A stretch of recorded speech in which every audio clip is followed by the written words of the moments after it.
मारने से इनकार कर रहे थे तो सोनम गुस्सा हो गई थी और सुपारी किलर से उसने कहा कि 20 लाख रुपए दूंगी, तुम्हें मारना ही पड़ेगा। ये बात बिल्कुल सच है। दरअसल सोनम और सुपारी किलर राजा को मारने के लिए पहाड़ी पर चढ़ रहे थे। सोनम ने कहा वो थक गई है इसलिए वो धीरे चल रही थी। राजा आगे बढ़ रहा था।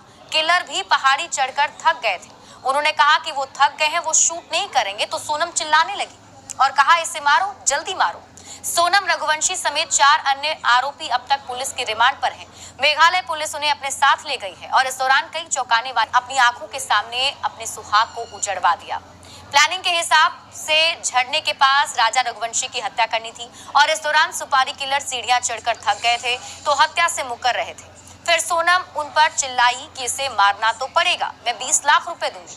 दरअसल सोनम शादी के 4 दिन बाद ससुराल से मायके चली गई थी। वहां जाकर वो राज कुशवाहा के साथ मिलकर राजा रघुवंशी की हत्या की प्लानिंग करने लगी। अचानक से शिलोंग का टिकट बुक कर उसने राजा को हनीमून पर चलने के लिए तैयार किया। साथ ही राज कुशवाहा के साथ मिलकर 14 लाख रुपए में 3 सुपारी किलर को हायर किया। उनसे कहा कि राजा की हत्या की तो 14 लाख रुपए देंगे, साथ ही बच जाओगे तो भाई की कम की थी। सास बातचीत के दौरान वो सीढ़ियां चढ़ रही थी, साथ ही 3 किलर भी सीढ़ियां चढ़ रहे थे।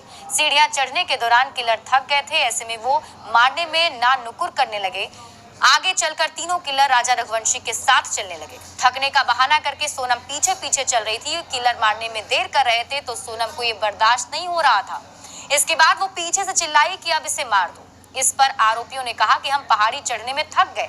सोनम उन पर तेज गुस्सा हो गई। राजा रघुवंशी की हत्या के लिए सोनम ने किलर से 14 लाख रुपए में डील की थी। जब वो मुकरने लगे तो सोनम ने कहा कि मारना तो पड़ेगा, तुम लोगों को मैं 20 लाख